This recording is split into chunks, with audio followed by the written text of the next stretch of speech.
Kembali lagi di kisah Abu Nawas. Jangan lupa subscribe dan like dengan penuh kisah menariknya.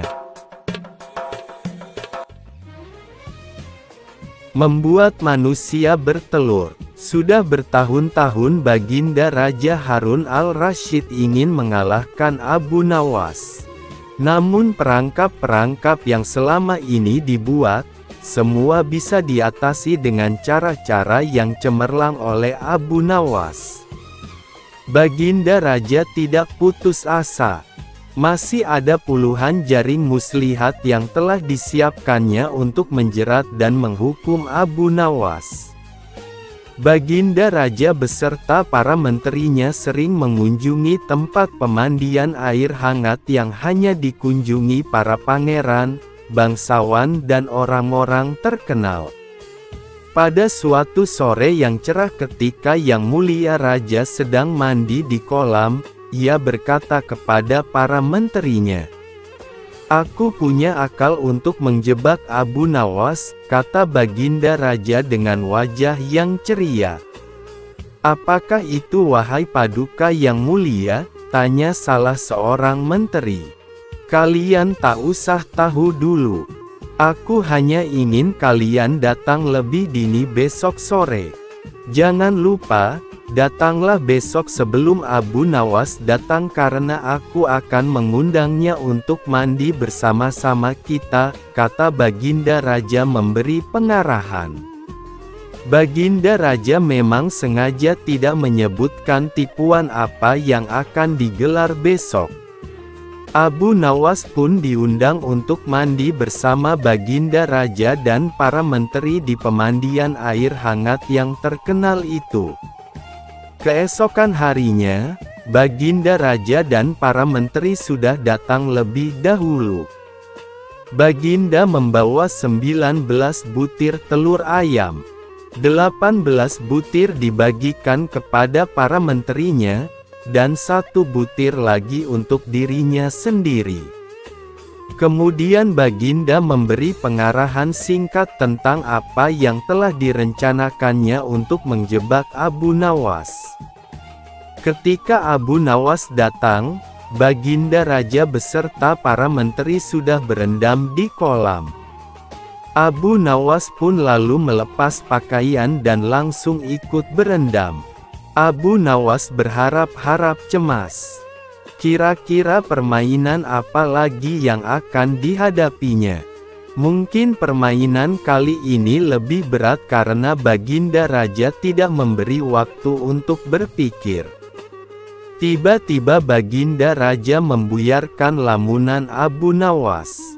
Beliau lalu berkata kepada Abu Nawas, "Hai Abu Nawas, aku mengundangmu mandi bersama karena ingin mengajak engkau ikut dalam permainan kami," kata Baginda Raja. "Permainan apakah itu Paduka Yang Mulia?" tanya Abu Nawas belum mengerti. "Kita sekali-kali melakukan sesuatu yang secara alami hanya bisa dilakukan oleh binatang. Sebagai manusia, kita harus bisa melakukannya dengan cara kita masing-masing," jawab Baginda sambil tersenyum. "Hamba belum mengerti Baginda Yang Mulia," kata Abu Nawas agak ketakutan. "Masing-masing dari kita harus bisa bertelur seperti ayam. Dan barang siapa yang tidak bisa bertelur, maka ia harus dihukum," tegas Baginda. Abu Nawas tidak berkata apa-apa. Wajahnya nampak murung, semakin yakin dirinya tak akan bisa lolos dari lubang jebakan Baginda dengan mudah. Melihat wajah Abu Nawas murung, wajah Baginda Raja semakin berseri-seri. "Nah, sekarang apa lagi yang kita tunggu? Kita menyelam lalu naik ke atas sambil menunjukkan telur kita masing-masing," perintah Baginda Raja. Baginda Raja dan para menteri pun mulai menyelam, kemudian naik ke atas satu persatu dengan membawa sebutir telur ayam. Abu Nawas masih di dalam kolam, La tentu saja tidak sempat mempersiapkan telur karena ia memang tidak tahu kalau ia diharuskan bertelur seperti ayam. Kini Abu Nawas tahu kalau Baginda Raja dan para menteri telah mempersiapkan telur masing-masing 1 butir. Karena belum ada seorang manusia pun yang bisa bertelur dan tidak akan pernah ada yang bisa. Karena dadanya mulai terasa sesak, Abu Nawas cepat-cepat muncul ke permukaan, dan kemudian naik ke atas.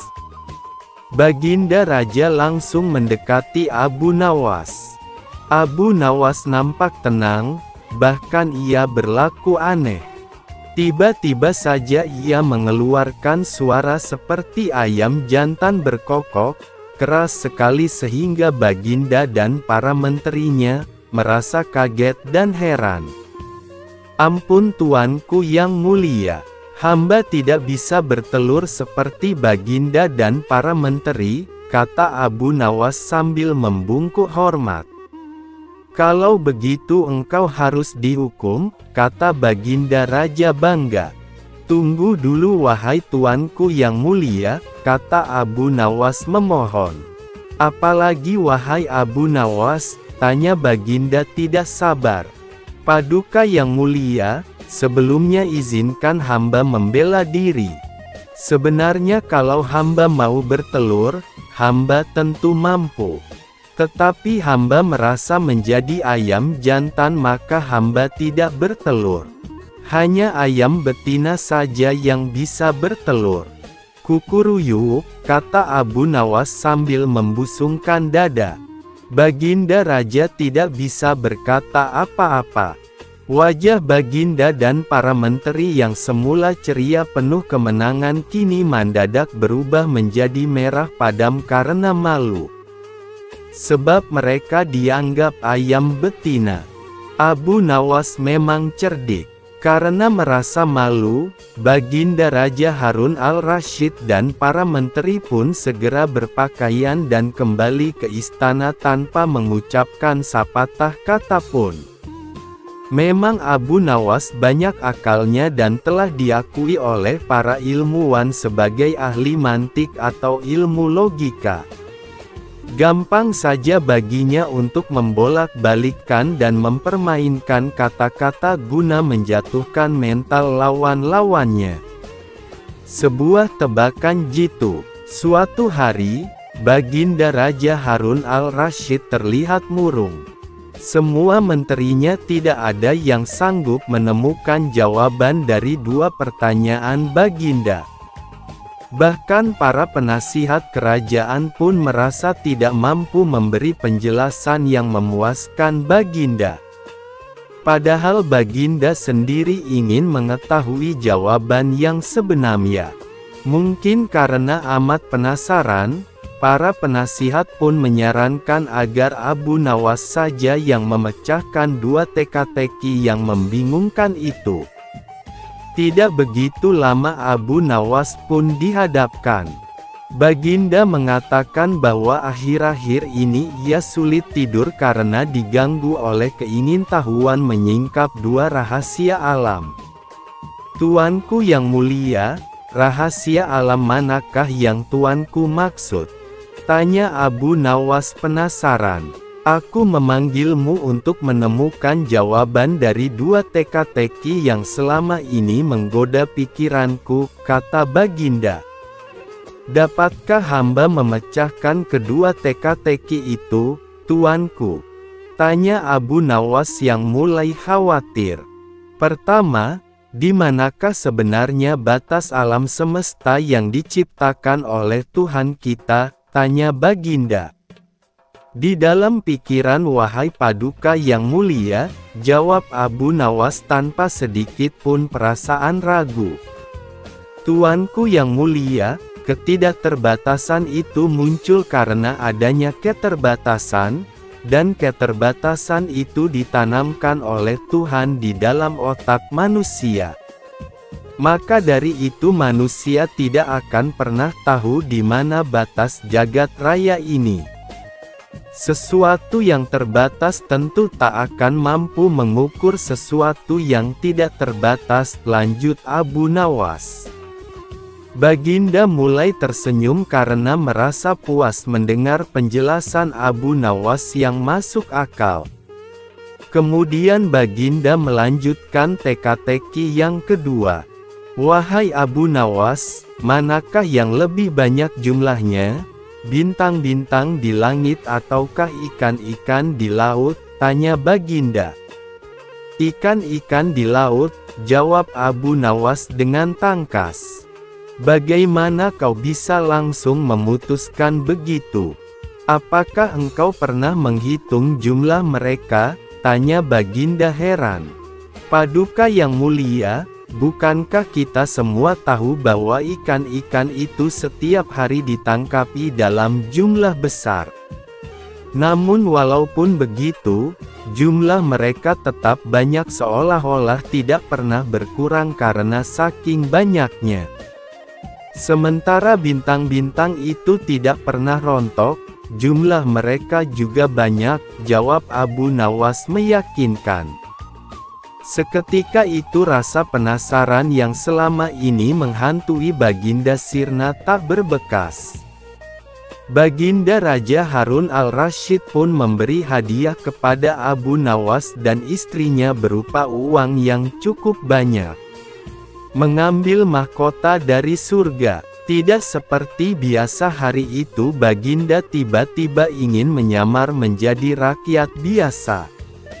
Beliau ingin menyaksikan kehidupan di luar istana tanpa sepengetahuan siapapun agar lebih leluasa bergerak. Baginda mulai keluar istana dengan pakaian yang amat sederhana layaknya seperti rakyat jelata. Di sebuah perkampungan beliau melihat beberapa orang berkumpul. Setelah Baginda mendekat, ternyata seorang ulama sedang menyampaikan kuliah tentang alam barzakh. Tiba-tiba ada seorang yang datang dan bergabung di situ, bertanya kepada ulama itu. Kami menyaksikan orang kafir pada suatu waktu dan mengintip kuburnya, tetapi kami tiada mendengar mereka berteriak dan tidak pula melihat penyiksaan-penyiksaan yang katanya sedang dialaminya. Maka bagaimana cara membenarkan sesuatu yang tidak sesuai dengan yang dilihat mata? Tanya orang itu.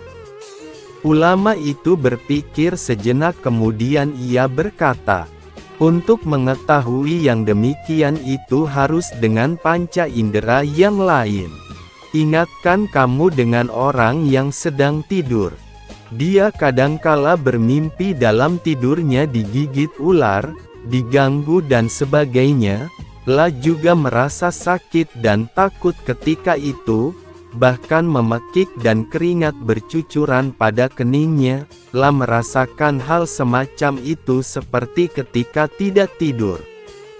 Sedangkan engkau yang duduk di dekatnya menyaksikan keadaannya seolah-olah tidak ada apa-apa, padahal apa yang dilihat serta dialaminya adalah dikelilingi ular-ular.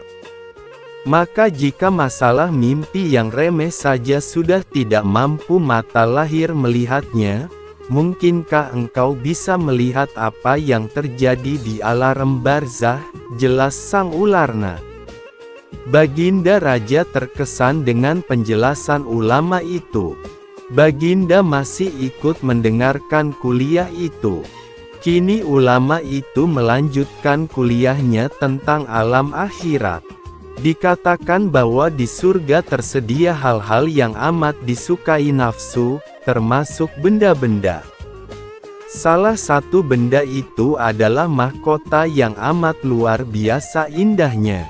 Tak ada yang lebih indah dari barang-barang di surga karena barang-barang itu tercipta dari cahaya.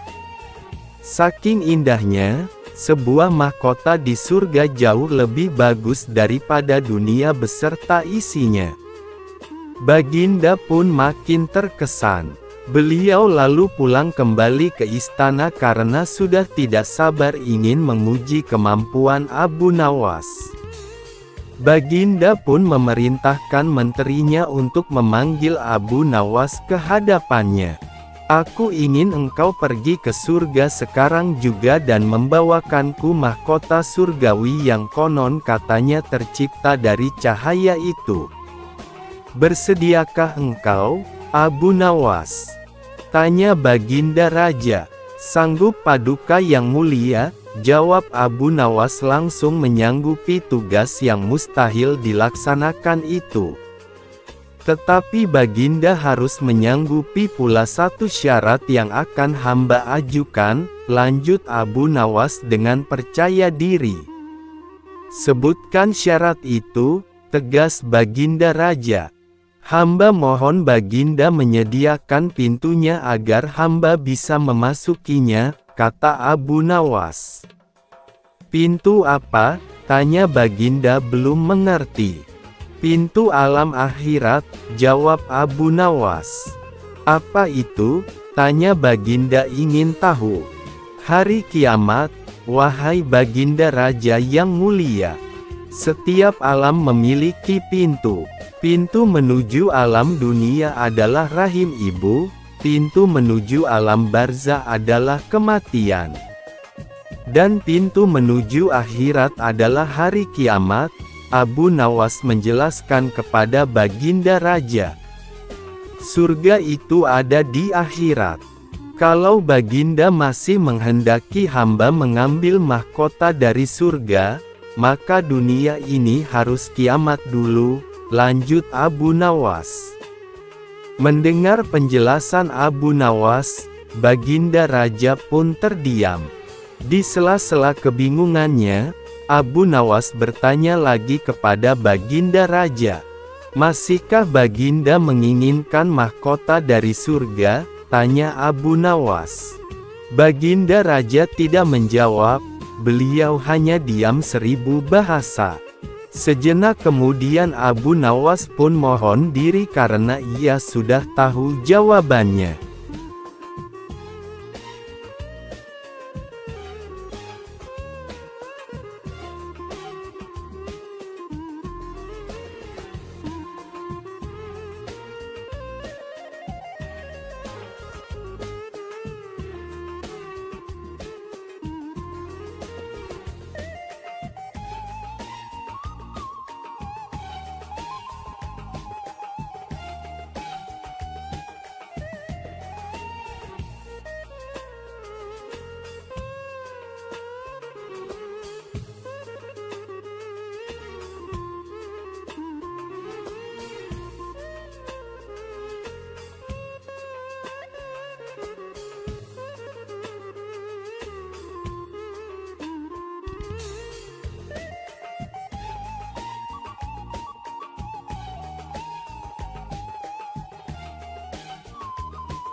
Abu Nawas di kuburan.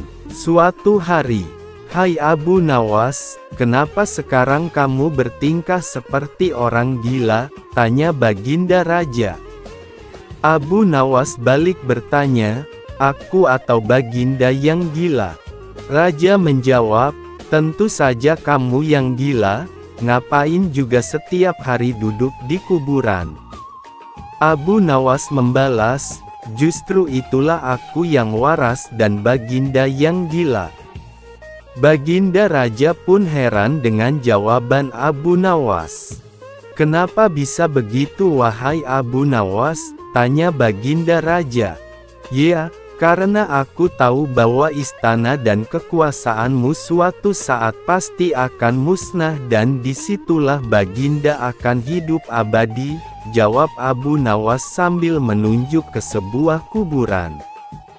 "Oleh karenanya aku mempersiapkan diri untuk tinggal kekal di sini, sementara Paduka justru menyibukkan diri dengan membangun istana megah, padahal semuanya itu akan musnah."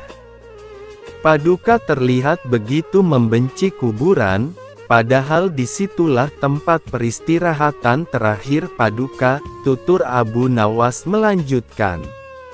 Mendengar perkataan Abu Nawas tersebut, Baginda Raja seketika langsung terdiam. "Jika demikian adanya, lalu siapa di antara kita yang gila wahai Baginda Raja?" tanya Abu Nawas menegaskan. Baginda Raja tak mampu bicara sedikit pun, ia hanya bisa menangis terisak. "Demi Allah, benar sekali apa yang kau katakan. Nasihatilah aku wahai Abu Nawas," pinta Baginda Raja. Dengan pandangan sorot mata yang tajam Abu Nawas berkata, "Cukuplah kau agar selalu amanah." Perlahan Baginda Raja mulai mereda tangisnya. "Terima kasih atas nasihatnya wahai Abu Nawas. Apakah kau menginginkan sesuatu dariku?" tanya Baginda Raja. "Iya," jawab Abu Nawas. "Ada 3 permintaanku kepadamu wahai Paduka. Jika kau sanggup melakukannya, aku akan sangat berterima kasih sekali kepadamu," ujar Abu Nawas. "Baiklah, katakan apa permintaanmu," balas Baginda Raja. "Pertama, bisakah Paduka yang mulia menambah atau memperpanjang usiaku?" tanya Abu Nawas. "Tentu saja aku tidak mungkin mampu melakukannya," jawab Baginda Raja. "Permintaanku yang kedua, mampukah Paduka Raja menjagaku dari malaikat maut?" tanya Abu Nawas kembali. "Tentu saja aku takkan mampu wahai Abu Nawas," jawab Baginda Raja. "Baiklah, sekarang permintaanku yang ketiga, mampukah Paduka memasukkanku ke dalam surga dan menjauhkan diriku dari api neraka?" pinta Abu Nawas. "Itu juga tak mungkin mampu aku lakukan wahai Abu Nawas," jawab Baginda Raja. Kemudian Abu Nawas berkata, "Kalau begitu aku tidak membutuhkan bantuanmu. Silakan Paduka Raja pergi saja dari sini." Baginda Raja pun lantas meninggalkan Abu Nawas seorang diri di sebuah pemakanan yang penuh dengan ketenangan. Hikmah yang dapat kita ambil dari kisah ini adalah bahwasannya hanya kepada Allah lah tempat memohon perlindungan dan meminta pertolongan. Pisang goreng. Sudah seminggu ini pangeran kerajaan sakit dan tak keluar kamar. Seluruh tabib istana sudah dikerahkan, namun penyakit yang menghinggapi pangeran tidak kunjung diketahui. Terlintas oleh Baginda Raja untuk melakukan sayembara agar pangeran bisa diobati, namun hal tersebut urung dilakukan karena beliau mengikuti saran dari Abu Nawas. Abu Nawas, menurut hemat hamba, tidak usah Baginda Raja melakukan sayembara, karena jika ada kerajaan lain yang berseberangan dengan Baginda mendengar berita ini, bisa jadi senjata oleh mereka. Dan bukan tak mungkin mereka bisa menaklukkan kerajaan dari sisi ini. Baginda Raja, benar juga katamu wahai Abu Nawas. Lalu bagaimana cara untuk menyembuhkan putra mahkota ini? Abu Nawas, biar hamba coba untuk mengobatinya Baginda. Baginda Raja, kamu jangan mengada-ngada Abu Nawas. Tabib yang paling hebat di kerajaan ini saja tidak bisa mengobati, bagaimana mungkin kau bisa melebihi mereka? Abu Nawas, jika Baginda Raja percaya kepada saya, akan saya coba dengan segenap kemampuan saya. Baginda Raja berpikir sejenak. Selama ini Abu Nawas terkenal dengan ide-idenya yang brilian. Tidak ada salahnya untuk mencoba. Baginda Raja, baiklah Abu Nawas, tapi ada satu syarat. Abu Nawas, syarat apakah itu Baginda Raja? Baginda Raja, jika kau gagal mengobati sang pangeran, maka kau akan dihukum rajam. Abu Nawas, baik Baginda, hamba bersedia memenuhi syarat tersebut. Dalam hati Abu Nawas khawatir, sebab ia tidak menguasai ilmu pengobatan.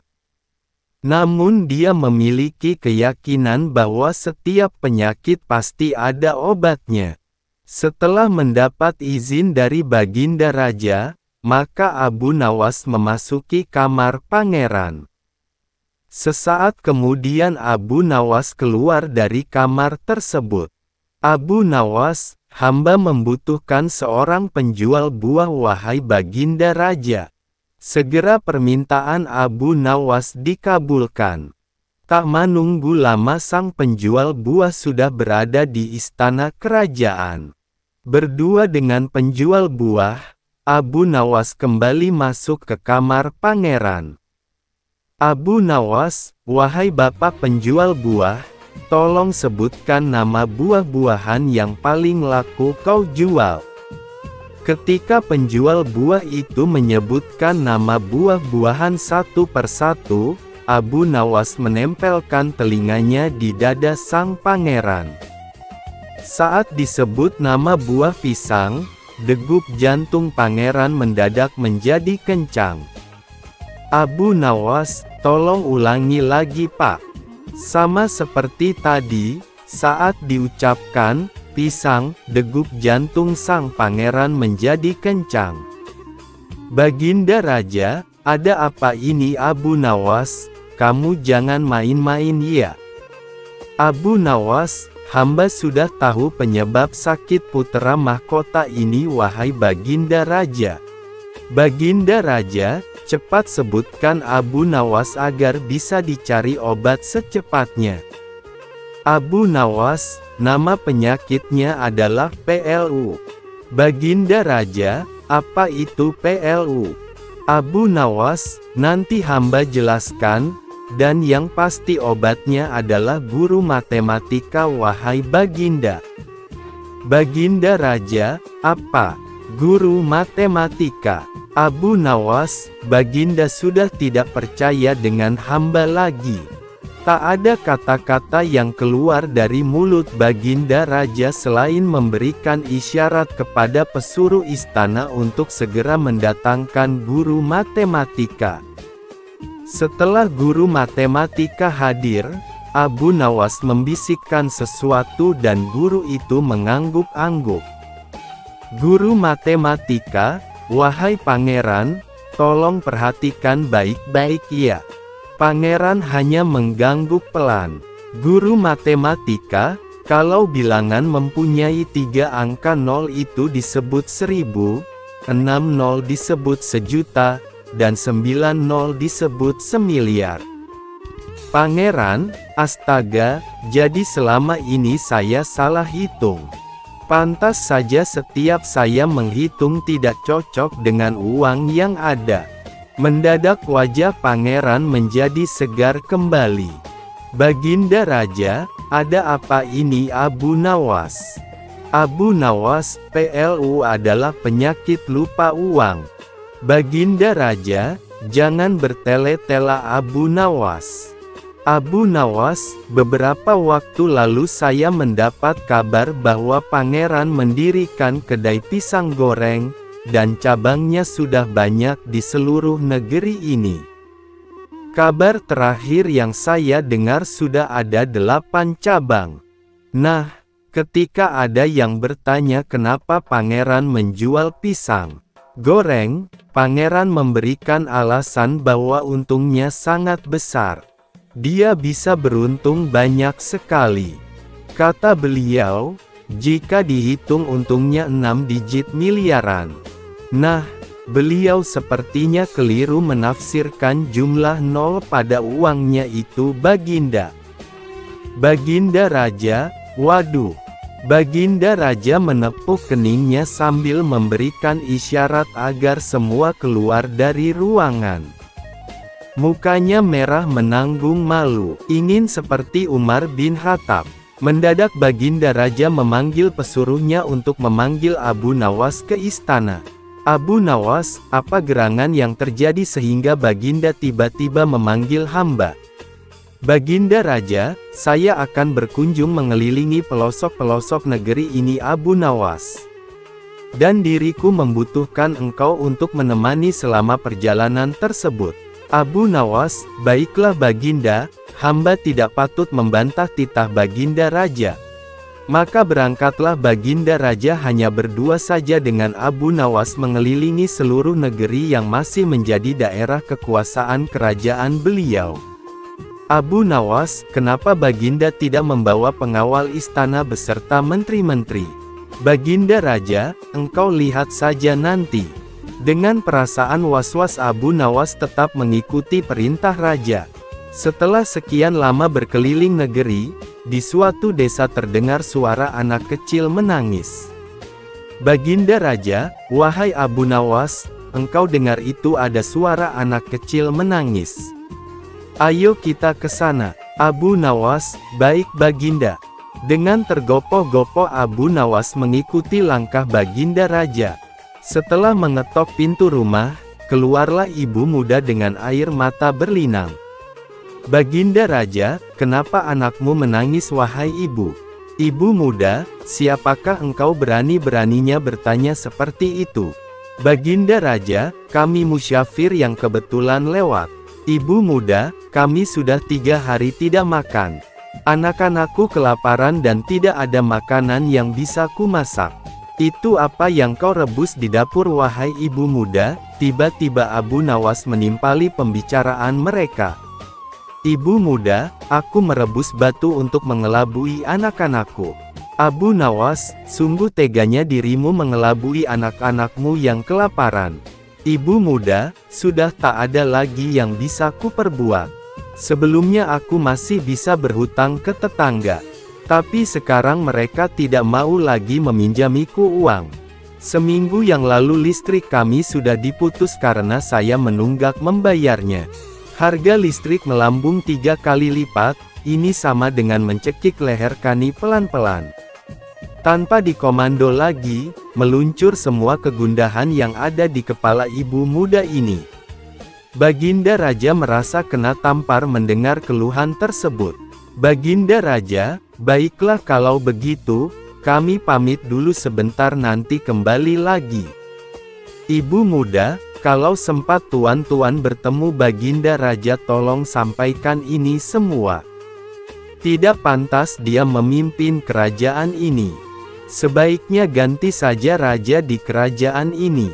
Abu Nawas, baik ibu, nanti saya sampaikan.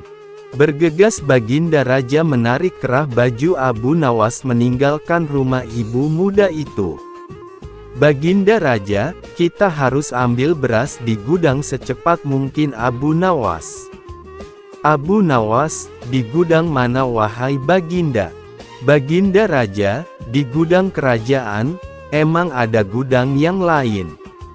Abu Nawas, mana ada beras di sana Baginda? Baginda Raja, beberapa hari yang lalu aku menyuruh Menteri Pertanian untuk mengimpor beras dari negeri tetangga. Abu Nawas, bukannya beras itu masih tertahan di dermaga Baginda? Baginda Raja, astaga, aku lupa. Lalu apa yang mesti kita bawa untuk menolong ibu muda itu wahai Abu Nawas? Abu Nawas, mestinya Baginda membantu petani untuk swasembada beras, bukan malah mengimpor beras. Dengan kebijakan impor tersebut petani banyak yang merugi, sehingga mereka tak mau lagi ke sawah. Baginda Raja, lalu apa yang harus kulakukan wahai Abu Nawas? Abu Nawas, lakukanlah kebijakan yang berpihak pada rakyat kecil Baginda. Baginda Raja, maksudku apa yang harus kita bawa untuk menolong ibu muda tadi? Abu Nawas, jadikan saja dia istri Baginda. Baginda Raja, apa katamu? Tidak ada kisah Sayyidina Umar bin Khattab seperti itu. Negeri mimpi. Baginda Raja tiba-tiba mendatangi kediaman Abu Nawas. Melihat gelagat kedatangan Baginda Raja yang mendadak ini, Abu Nawas merasa ada yang tidak beres. Baginda Raja, wahai Abu Nawas, tadi malam aku bermimpi. Abu Nawas, mimpi apakah itu wahai Baginda? Baginda Raja, aku bermimpi melihat suatu negeri yang sangat indah. Masyarakatnya kebanyakan berdagang. Abu Nawas, lalu kenapa dengan negeri itu Baginda Raja? Baginda Raja, aku sudah sering mengunjungi negeri seperti itu. Namun ada satu yang mengganjal pikiranku, negeri tersebut terlihat dalam mimpi mempunyai kuliner yang sangat enak-enak. Abu Nawas, jadi menurut Baginda kita akan ke sana mencoba kulinernya. Baginda Raja, kurang lebih seperti itulah Abu Nawas. Sesaat Abu Nawas terdiam. Dia sudah membayangkan bahwa kedatangan Baginda Raja kali ini tidak lain dan tidak bukan adalah mengutus dirinya untuk mencari negeri tersebut. Baginda Raja, kenapa kau termenung wahai Abu Nawas? Abu Nawas, saya menunggu titah Baginda selanjutnya. Baginda Raja, baiklah kalau begitu. Ayo segera kamu siapkan bekal, kita berangkat ke negeri itu sekarang juga. Benar dugaan Abu Nawas semula, ada yang tidak beres. Negeri yang akan dicari hanya ada dalam mimpi Baginda Raja dan ini sangat sulit untuk dicari. Abu Nawas, sebelumnya hamba mohon beribu maaf Baginda Raja. Bukannya hamba tidak mau menemani Baginda mencari negeri tersebut, tapi alangkah lebih baik hamba sendiri yang mencari negeri tersebut. Baginda Raja, kamu meragukan kemampuanku Abu Nawas. Abu Nawas, bukan begitu Baginda.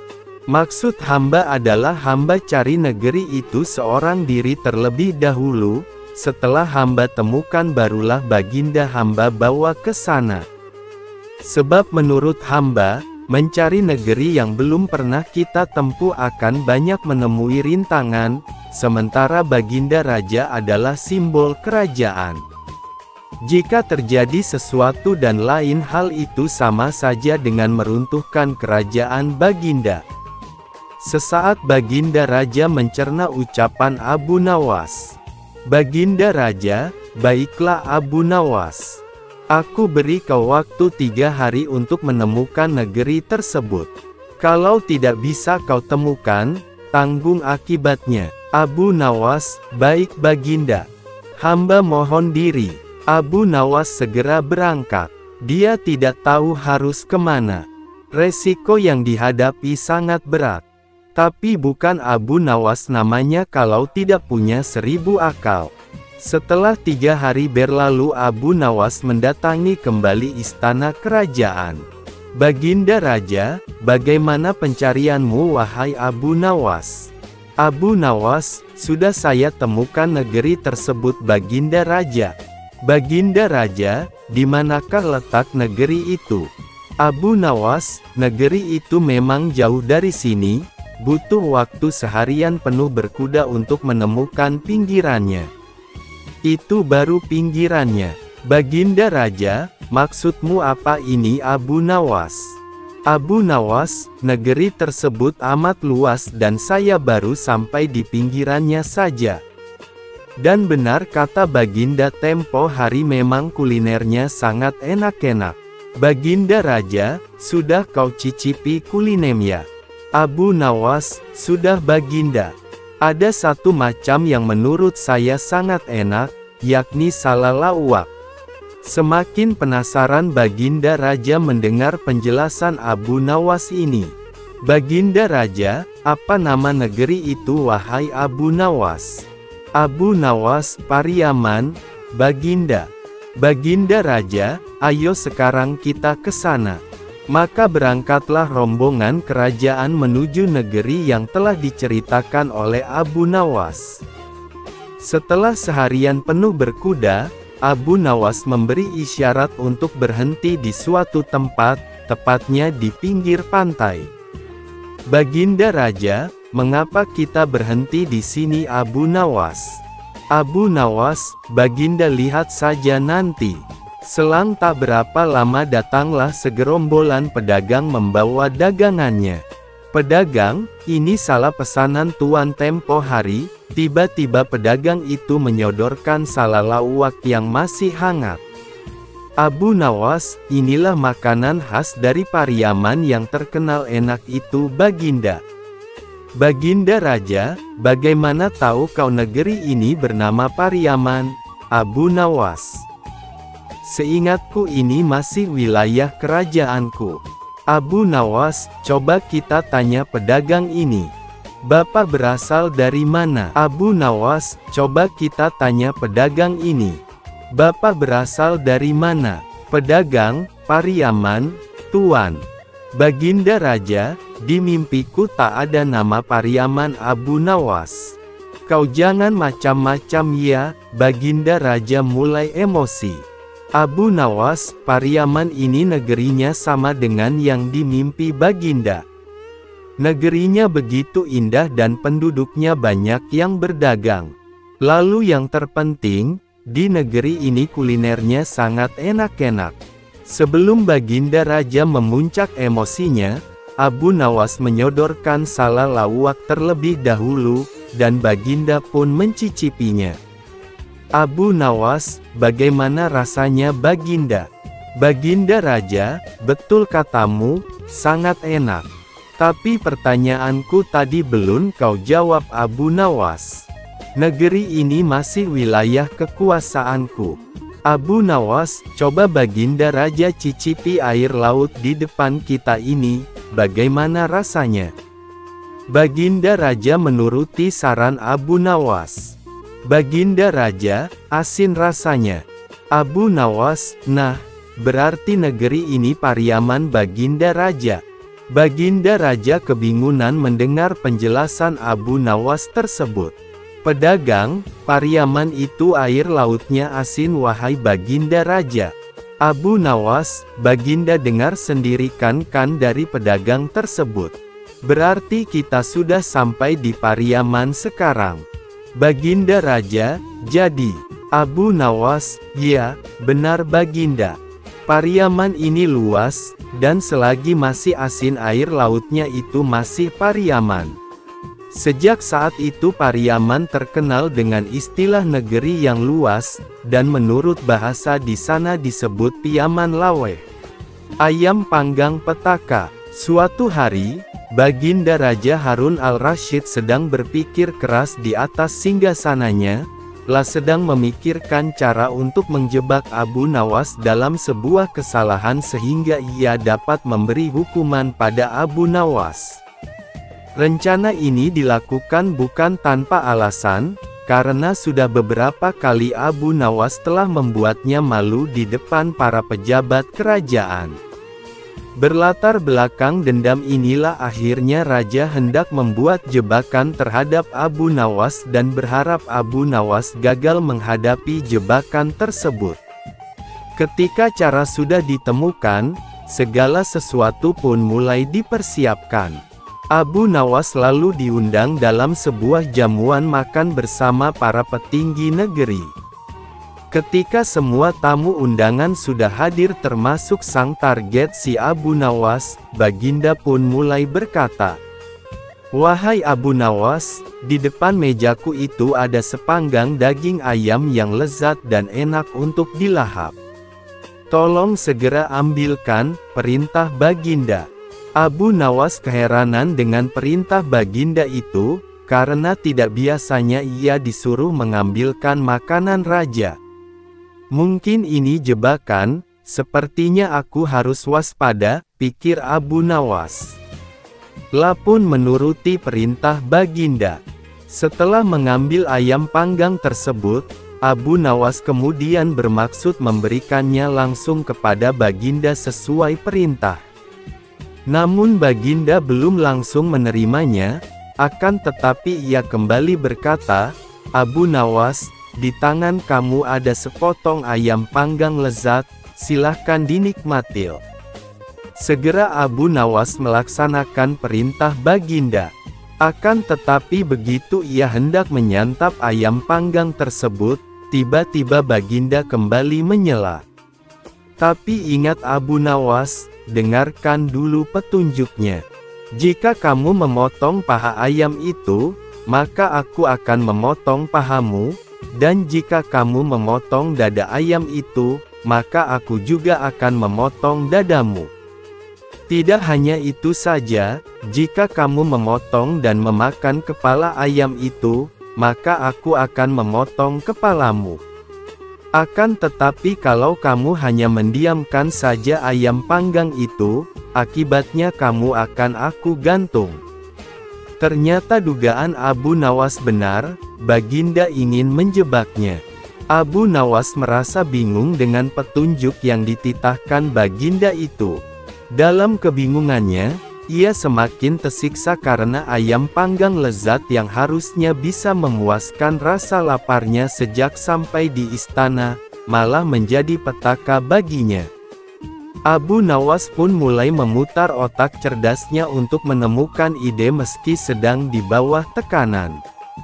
Suasana di ruang makan itu menjadi tegang, para pejabat saling memandang dan ada yang berbisik kecil. Mereka yang hadir tidak mengerti dengan maksud Baginda terhadap Abu Nawas, karena mereka juga tidak diberitahukan sebelumnya. Mereka hanya bisa menebak-nebak di dalam hati. Waktu terus berjalan hingga beberapa saat lamanya. Baginda dan para pejabat kerajaan mulai menikmati hidangan yang disediakan, sedangkan Abu Nawas hanya bisa memegang dan melihat-lihat ayam panggang saja. Tidak berapa lama setelah itu, Abu Nawas mulai bertingkah aneh, ia mulai membolak-balikkan ayam panggang itu. Sejenak suasana menjadi hening. Kemudian Abu Nawas mulai mendekatkan ayam panggang itu tepat di indera penciumannya. Baginda dan para pejabat yang hadir mulai bingung dan tidak mengerti apa yang dilakukan Abu Nawas. Mereka terus memperhatikan Abu Nawas. Kemudian terlihat Abu Nawas mendekatkan indera penciumannya tepat di bagian pantat ayam panggang yang kelihatan sangat lezat itu, pun terus melakukan itu berulang-ulang. "Jika saya harus memotong paha ayam ini, maka Baginda akan memotong pahaku. Jika saya harus memotong dada ayam ini, maka Baginda akan memotong dadaku. Jika saya harus memakan dan memotong kepala ayam ini, Baginda akan memotong kepalaku. Dan jika saya diam saja maka saya akan digantung. Tetapi coba lihat sekarang, yang saya lakukan adalah menciumi pantat ayam ini," kata Abu Nawas. "Apa maksudmu wahai Abu Nawas?" tanya Baginda. Maksud hamba adalah jika hamba melakukan demikian maka baginda juga akan membalasnya demikian, layaknya ayam ini. Nah, saya hanya mencium pantat ayam panggang ini saja, maka baginda juga harus mencium pantat ayam panggang ini pula, jelas Abu Nawas. Sontak saja penjelasan Abu Nawas itu membuat suasana yang tegang menjadi tampak tidak menentu. Para pejabat yang hadir menahan tawa, karena takut dihukum raja. Sementara itu, baginda raja yang mendengar ucapan Abu Nawas mulai memerah mukanya, merasa sangat malu.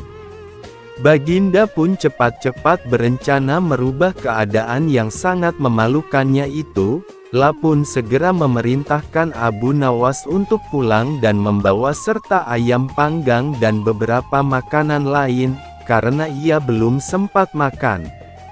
Wahai Abu Nawas, cepat pulanglah, jangan sampai aku berubah pikiran, kata raja. Abu Nawas pun segera pamit pulang beserta ayam panggangnya.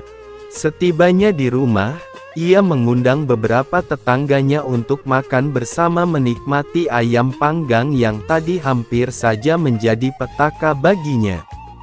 Pangeran jatuh sakit. Secara tidak terduga sang pangeran yang menjadi pewaris tahta jatuh sakit. Sudah banyak tabib yang didatangkan untuk memeriksa dan mengobati, tapi tidak seorang pun mampu menyembuhkannya. Akhirnya baginda raja mengadakan sayembara. Sayembara boleh diikuti oleh rakyat dari semua lapisan, tidak terkecuali oleh para penduduk negeri tetangga. Sayembara yang menyediakan hadiah menggiurkan itu dalam waktu beberapa hari berhasil menyerap banyak peserta. Namun tidak satu pun dari mereka yang berhasil mengobati penyakit sang pangeran. Akhirnya sebagai sahabat dekat, Abu Nawas menawarkan diri untuk menolong sang putra mahkota. Baginda Raja Harun al-Rasyid menerima usul itu dengan penuh harap meski Abu Nawas bukanlah seorang tabib. Abu Nawas sadar bahwa dirinya bukan tabib. Dari itu ia tidak membawa peralatan apa-apa. Para tabib yang ada di istana tercengang melihat Abu Nawas yang datang tanpa peralatan yang mungkin diperlukan. Mereka berpikir mungkinkah orang semacam Abu Nawas ini bisa mengobati penyakit serius sang pangeran. Sedangkan para tabib terkenal dengan peralatan yang lengkap saja tidak sanggup. Bahkan penyakitnya tidak terlacak. Abu Nawas merasa bahwa seluruh perhatian tertuju padanya. Namun Abu Nawas tidak begitu memperdulikannya. Abu Nawas dipersilahkan memasuki kamar pangeran yang sedang terbaring, menghampiri sang pangeran dan duduk di sisinya. Setelah Abu Nawas dan sang pangeran saling pandang beberapa saat, Abu Nawas berkata, "Saya membutuhkan seorang orang tua yang di masa mudanya sering mengembara ke pelosok negeri." Orang tua yang diinginkan Abu Nawas pun didatangkan. "Sebutkan satu persatu nama-nama desa di daerah selatan," kata Abu Nawas. Ketika orang tua itu menyebutkan nama-nama desa bagian selatan, Abu Nawas menempelkan telinganya ke dada sang pangeran. Kemudian Abu Nawas memerintahkan agar menyebutkan bagian utara, barat dan timur. Setelah semua bagian negeri disebutkan, Abu Nawas mohon agar diizinkan mengunjungi sebuah desa di sebelah utara. Raja pun merasa heran dan berkata, "Engkau kuundang ke sini bukan untuk bertamasya." "Ampun baginda, hamba tidak bermaksud berlibur," kata Abu Nawas. "Jadi apa juga tujuanmu? Jelaskan, aku belum paham," kata raja. "Maafkan hamba paduka yang mulia. Kurang bijaksana rasanya bila hamba menjelaskan ini sekarang," kata Abu Nawas. Baginda Raja akhirnya memberi izin kepada Abu Nawas untuk pergi selama 2 hari meski dengan rasa penasaran. Sekembalinya dari desa perjalanannya, Abu Nawas langsung menemui sang pangeran yang tengah terbaring lemas.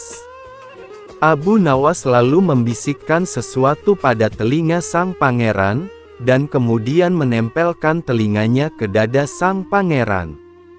Setelah itu Abu Nawas langsung menghadap raja. "Apakah Yang Mulia masih menginginkan sang pangeran tetap hidup?" tanya Abu Nawas.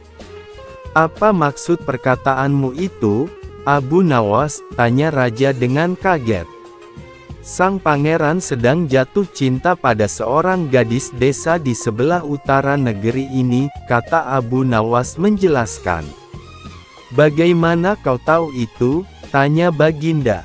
"Beberapa hari yang lalu ketika nama-nama desa di seluruh negeri disebutkan oleh orang tua pengelana itu, tiba-tiba degup jantung pangeran bertambah keras saat mendengarkan nama sebuah desa di bagian utara negeri ini. Sang pangeran tidak berani mengutarakannya kepada Baginda jika ia telah jatuh cinta pada seorang gadis desa tersebut," jelas Abu Nawas. "Lalu apa yang harus aku lakukan?" tanya raja.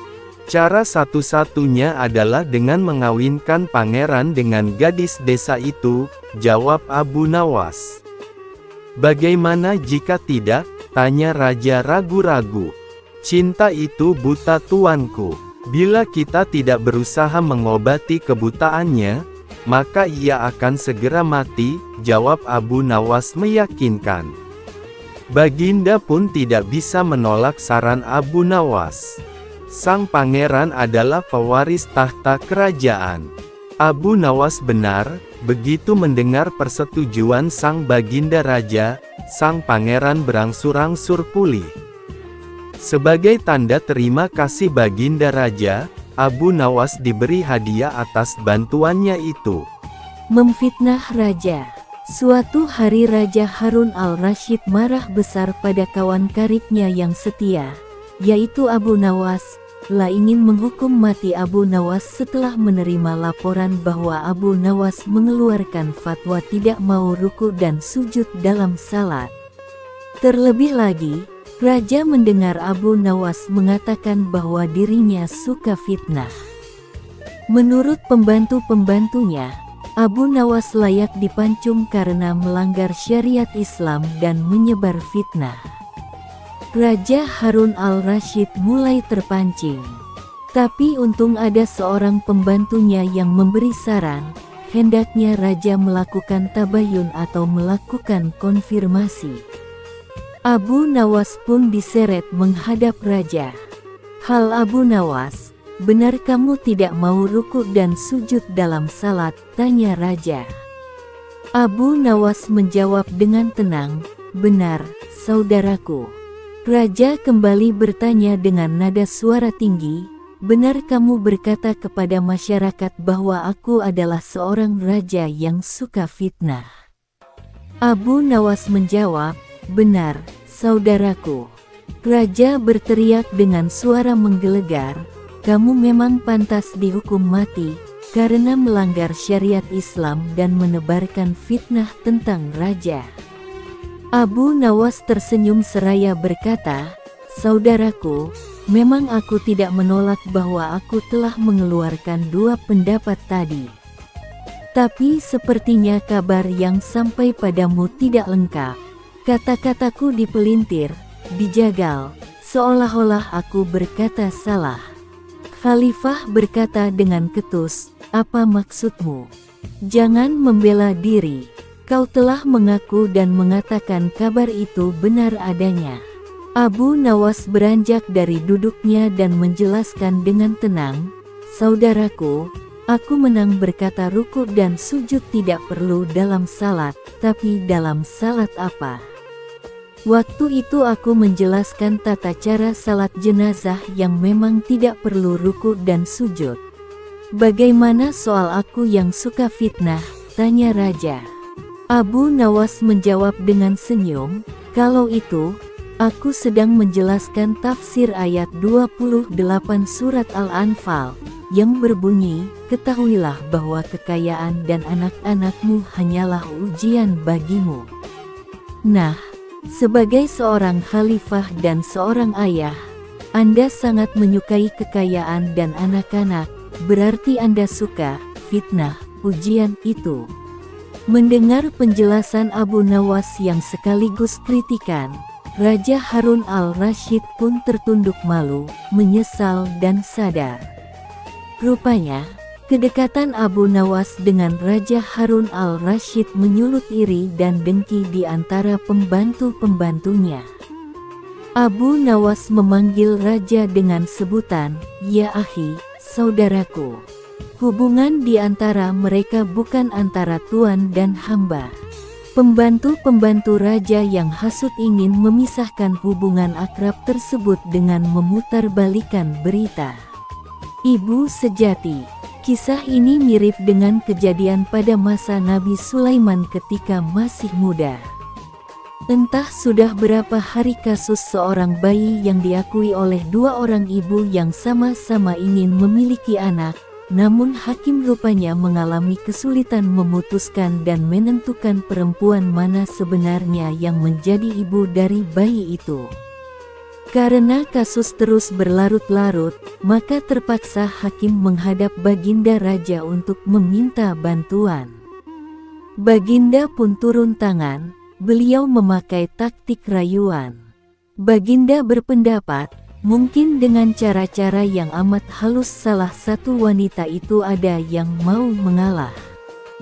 Namun kebijaksanaan Baginda Raja Harun al-Rasyid justru membuat kedua perempuan itu makin mati-matian saling mengaku bahwa bayi itu adalah anaknya. Baginda pun akhirnya berputus asa. Mengingat tak ada cara-cara lain lagi yang bisa diterapkan, Baginda lalu memanggil Abu Nawas. Abu Nawas hadir menggantikan hakim. Abu Nawas tidak mau menjatuhkan putusan pada hari itu, melainkan menunda sampai hari berikutnya. Semua yang hadir yakin Abu Nawas pasti sedang mencari akal seperti yang biasa dilakukannya. Padahal penundaan itu hanya disebabkan algojo yang tidak ada di tempat. Keesokan harinya sidang pengadilan diteruskan lagi. Abu Nawas memanggil algojo dengan pedang di tangan. Abu Nawas lalu memerintahkan agar bayi itu diletakkan di atas meja. "Apa yang akan kau perbuat terhadap bayi itu?" tanya kedua perempuan itu saling memandang.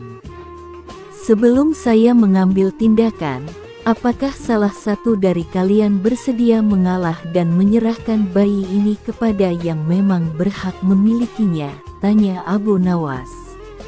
"Tidak, bayi itu adalah anakku," kata kedua perempuan itu serentak. "Baiklah, kalau kalian memang sama-sama menginginkan bayi ini dan tidak ada yang mau mengalah, maka saya terpaksa membelah bayi ini menjadi dua sama rata," kata Abu Nawas mengancam. Perempuan pertama girang bukan kepalang, sedangkan perempuan kedua menjerit-jerit histeris. "Jangan, tolong jangan belah bayi itu. Biarlah aku rela bayi itu seutuhnya diserahkan kepada perempuan itu," kata perempuan kedua. Abu Nawas tersenyum lega. Sekarang topeng mereka sudah terbuka. Abu Nawas segera mengambil bayi itu dan langsung menyerahkan kepada perempuan kedua. Abu Nawas minta agar perempuan pertama dihukum sesuai dengan perbuatannya. Karena tak ada ibu yang tega menyaksikan anaknya disembelih, apalagi di depan mata. Baginda Raja merasa puas terhadap keputusan Abu Nawas.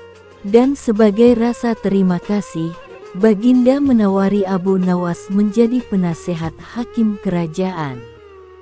Tetapi Abu Nawas menolak, ia lebih senang menjadi rakyat biasa. Tak selayaknya ia menerima upah dari ilmu agama yang ia sampaikan.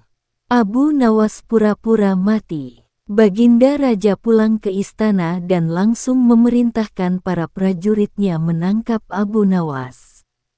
Tetapi Abu Nawas telah hilang entah kemana karena ia tahu sedang diburu para prajurit kerajaan. Dan setelah ia tahu para prajurit kerajaan sudah meninggalkan rumahnya, Abu Nawas baru berani pulang kembali ke rumah.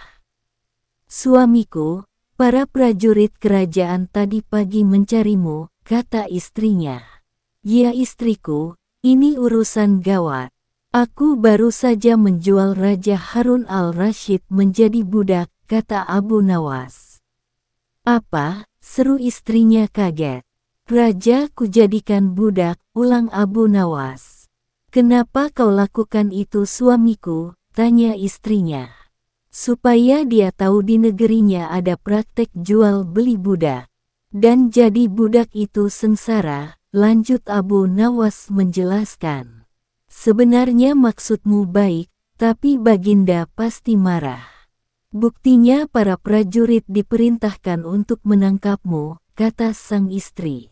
"Menurutmu, apa yang akan dilakukan Raja Harun al-Rashid kepadaku?" tanya Abu Nawas pada sang istri. "Pasti kau akan dihukum berat," kata istrinya sedih. "Gawat. Aku harus mengerahkan ilmu yang kusimpan," kata Abu Nawas.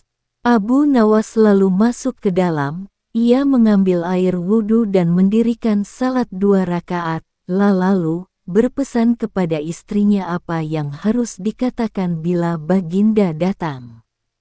Tidak berapa lama kemudian tetangga Abu Nawas geger, karena istri Abu Nawas menjerit-jerit.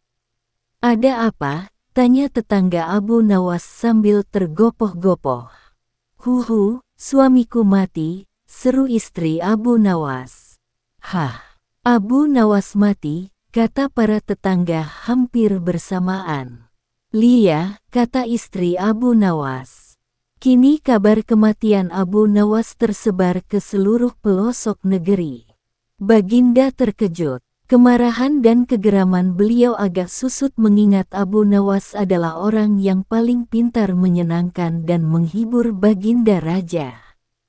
Baginda Raja beserta beberapa pengawai dan seorang tabib istana segera menuju rumah Abu Nawas. Tabib pun segera memeriksa Abu Nawas. Sesaat kemudian ia memberi laporan kepada Baginda bahwa Abu Nawas memang telah mati beberapa jam yang lalu. Setelah melihat sendiri tubuh Abu Nawas terbujur kaku tak berdaya, Baginda Raja merasa terharu dan meneteskan air mata.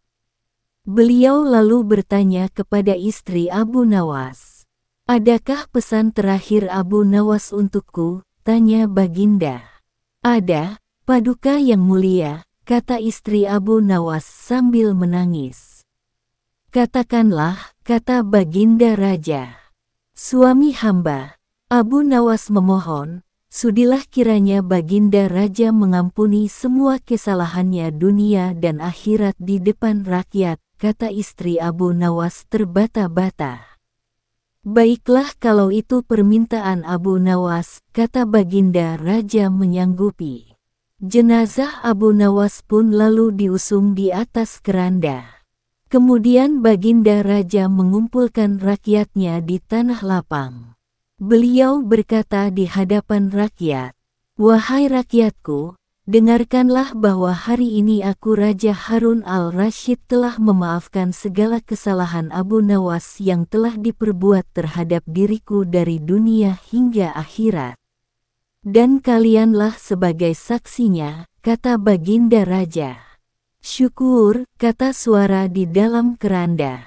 Seketika pengusung jenazah ketakutan, apalagi melihat Abu Nawas bangkit berdiri seperti mayat hidup.